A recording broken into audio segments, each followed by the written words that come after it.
Gigising ka ng 5 ng umaga. Mag-aayos, kakain ng mabilisan, makikipagsapalaran sa traffic at siksikan sa commute. Papasok sa trabaho ng 8 a.m. at matatapos ng 5 p.m. Minsan may overtime pa. Pag uwi mo galing trabaho, traffic na naman. Makakarating ka sa bahay ng 8 o 9 ng gabi. Pagod, puyat, at gusto mo na lang matulog. Makaka-relate ba kayo dyan, mga kapatid? Araw-araw, ganito ang routine ng napakaraming ordinaryong Pilipinong manggagawa. Gustuhin man nating magnegosyo para madagdagan ang income natin, ang madalas nating nagiging problema ay wala na tayong oras. At higit sa lahat, wala na tayong enerhiya. Kung tatanungin mo ang mga financial gurus, palagi nilang sinasabi, magnegosyo ka, magtayo ka ng side hustle. Pero paano kung physically at mentally exhausted ka na sa full-time job mo? Ibig sabihin ba nito hanggang dyan na lang ang kikitain mo? Hinding-hindi. Sa video natin ngayon, sasagutin natin ang isa sa pinakamalaking tanong. Paano nga ba palalaguin ang pera mo kung hindi mo kayang magnegosyo dahil wala kang oras? Tuturuan ko kayo ng 5 praktikal, epektibo at lazy but smart ways para ang pera mo mismo ang magtatrabaho para sa'yo habang ikaw ay natutulog, nagpapahinga o nakafocus sa full-time job mo. Disclaimer. Ang mga impormasyon, tips at opinyon sa video na ito ay para sa educational at inspirasyon lamang. Hindi ito pumapalit sa payo ng isang lisensyadong financial advisor. Ang anumang desisyon mo sa pera o investment ay iyong sariling responsibilidad. Laging pag-aralan ng mabuti ang mga papasuking hakbang sa iyong personal finance. Pero bago tayo magsimula, welcome sa ating YouTube channel, Tips for Pinoy. At gusto ko rin munang maglaan ng espesyal na oras para magpasalamat sa napakahalagang milestone ng ating channel. Gusto kong i-shout out at bigyan ng malaking parangal ang ating bago at pinakaunang member ng ating lumalaking pamilya. Maraming salamat sa iyo, Ginabol7310, sa pagiging unang tao na nagtiwala at sumuporta sa channel natin sa pamamagitan ng channel membership. Dahil dyan, may access ka na sa ating exclusive badges, custom emojis at mga members-only perks at priority replies sa comments. Kung gusto nyo rin maging part ng ating growing family at makakuha ng exclusive benefits and perks just like Ginabol7310, i-click nyo lang ang join button sa ibaba ng video na ito. Napakalaking tulong po nito para patuloy tayong makagawa ng mga quality financial videos para sa mga Pilipino. Maraming salamat po sa inyong walang sawang suporta. Alright, simulan na natin. Kung handa na ang ballpen at notebook nyo, let's go! Step 1. Ang Set and Forget High Yield Digital Saving Strategy. Ang unang hakbang para mapalago ang pera kung wala kang oras magnegosyo ay ang pag-optimize ng kung saan mo itinatago ang savings mo. Karamihan sa atin, saang bangko ba tayo naghuhulog? Sa mga traditional banks na nasa kanto, tama? Ang problema sa traditional banks natin ngayon, ang interest rate na ibinibigay nila sa savings account ay nasa 0.0625% hanggang 0.125% per year lang. Ibig sabihin, kung may 10,000 pesos ka doon at iniwan mo ng buong taon, ang kikitain lang nito ay wala pang 10 piso. Talo ka pa sa inflation o pagtaas ng presyo ng bilihin.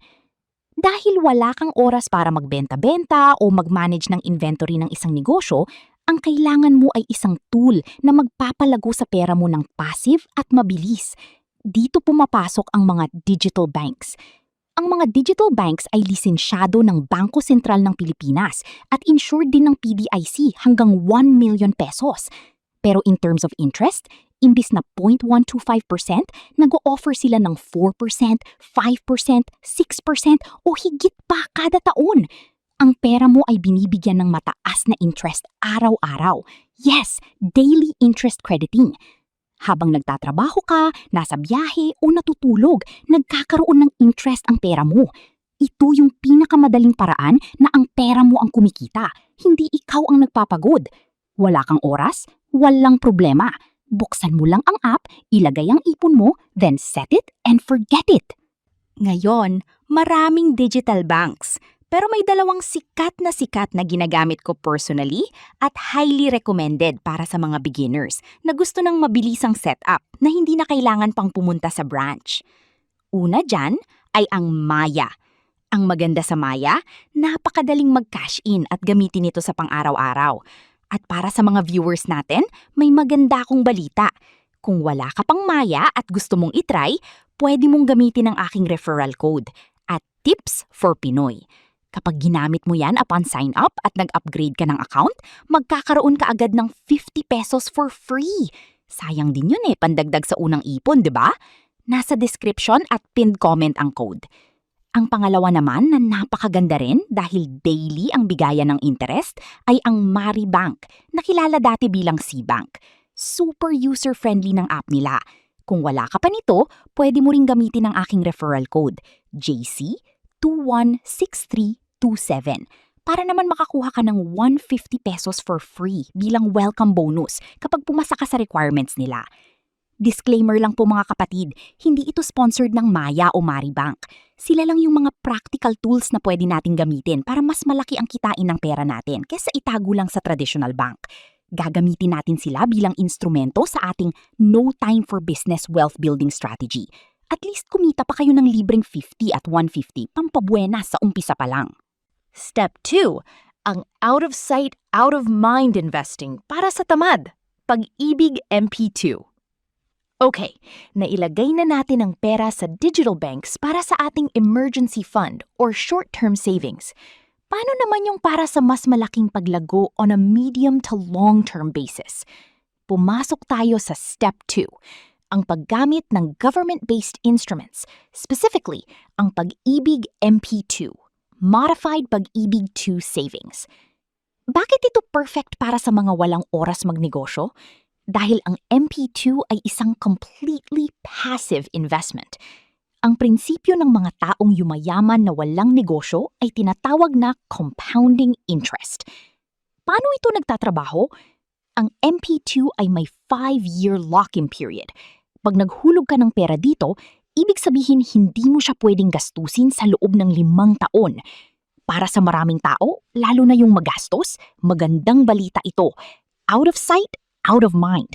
Kung di mo nakikita ang pera, di mo magagastos.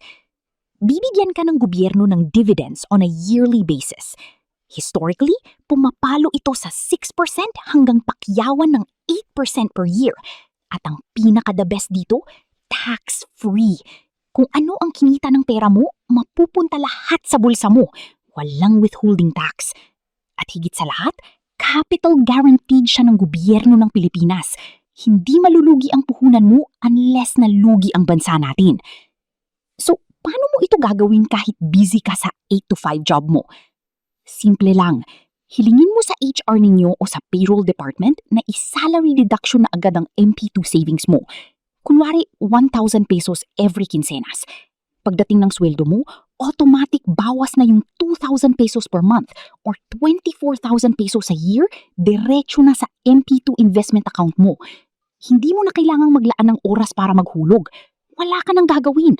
After 5 years, makakasama mo na lang ang limpak-limpak na ipon plus interes mo. Ganyan magpalago ng pera ang taong abala. Step 3, habits on autopilot.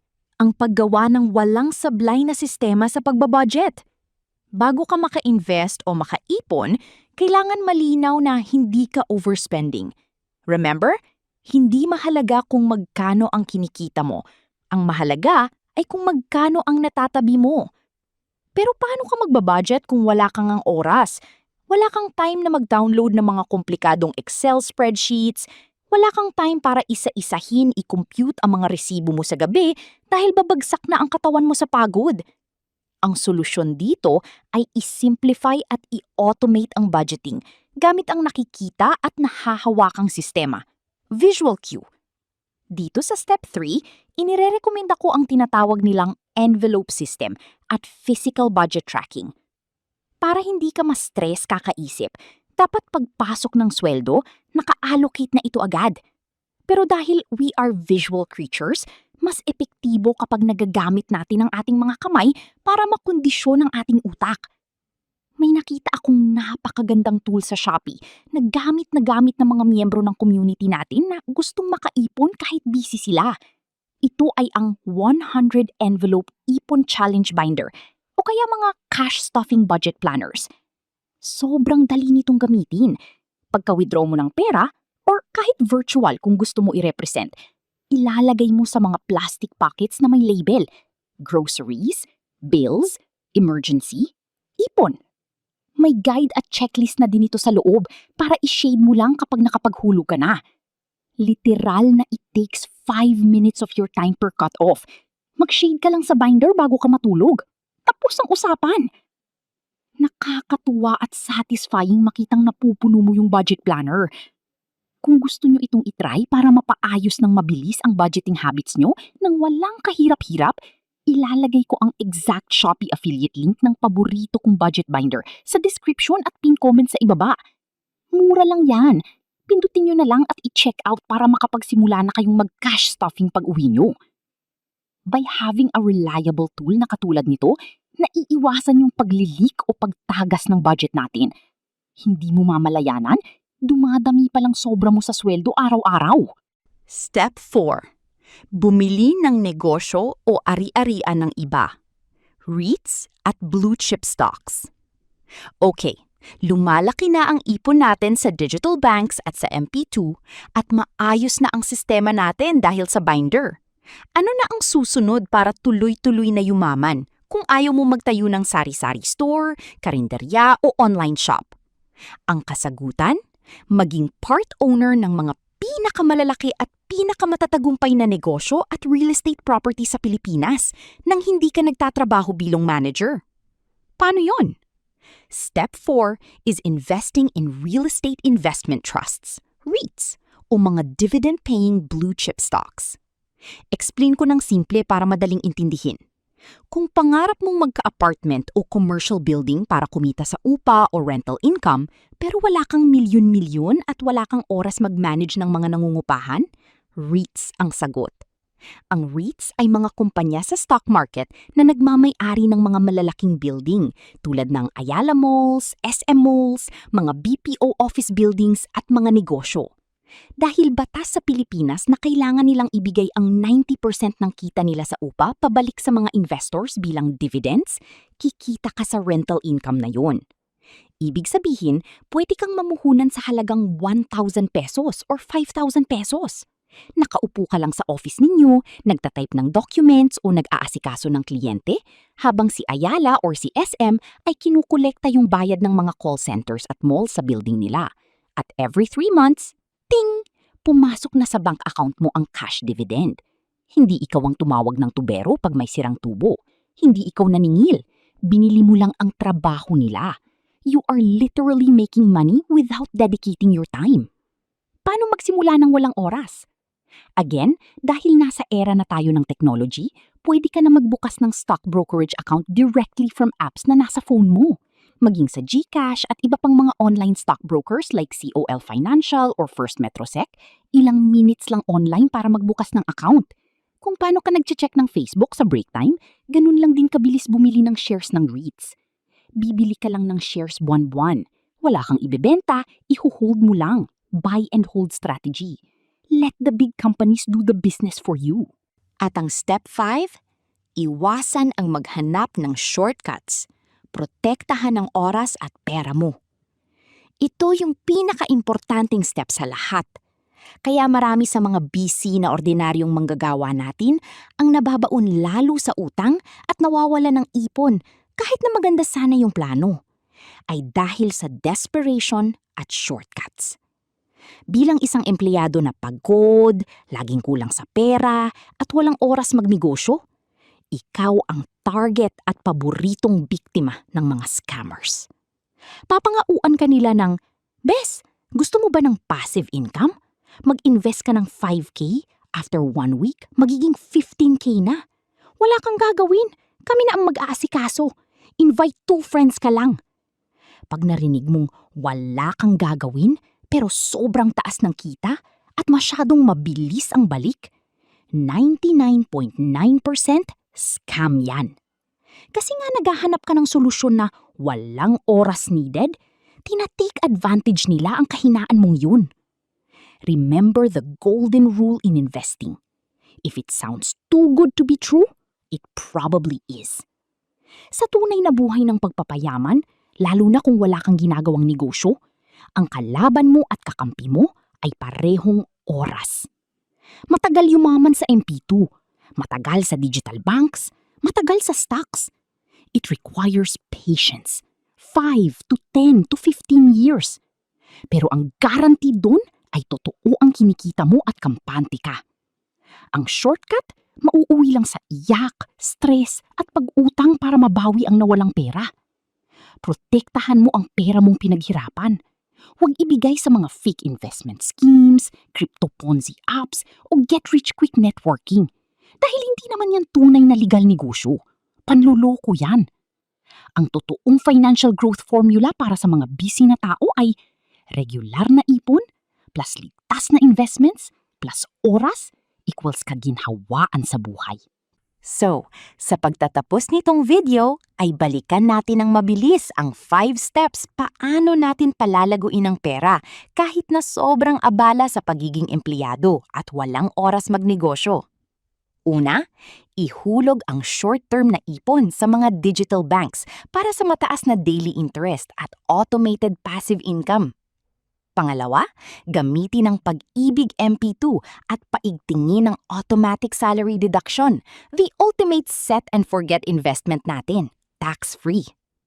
Pangatlo, gumamit ng pisikal na sistema, visual budgeting, tulad ng cash envelope binder para sa walang sablay at walang isip-isip na pagbabudget every nakasweldo.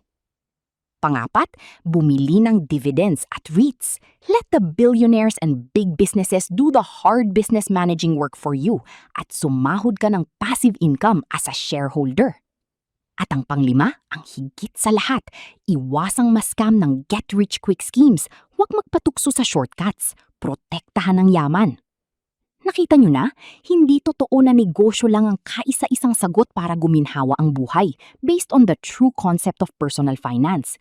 Kailangan lang natin maging madiskarteng empleyado at ilipat ang focus natin from working hard for money into making your money work hard for you. Kung tingin ninyo ay marami kayong natutunan sa episode natin ngayon, i-hit nyo na ang like at subscribe button para updated kayo lagi tuwing may bago tayong financial advice. Isa muling pampasiglang shoutout sa ating napaka-aktibong subscriber na si Gina Bull 7310, the first of many sa ating growing members family. Gusto mong makita ang pangalan mo na sina-shoutout sa susunod na video natin at the very top of our priority list? Click join now at sama-sama nating abutin ang financial freedom. Maraming salamat sa panonood mga ka-Tips for Pinoy. Kayanin natin ang traffic, laban para sa pamilyang Pilipino at ituloy ang pag-iipon. See you sa next video. Hanggang sa muli. Paalam!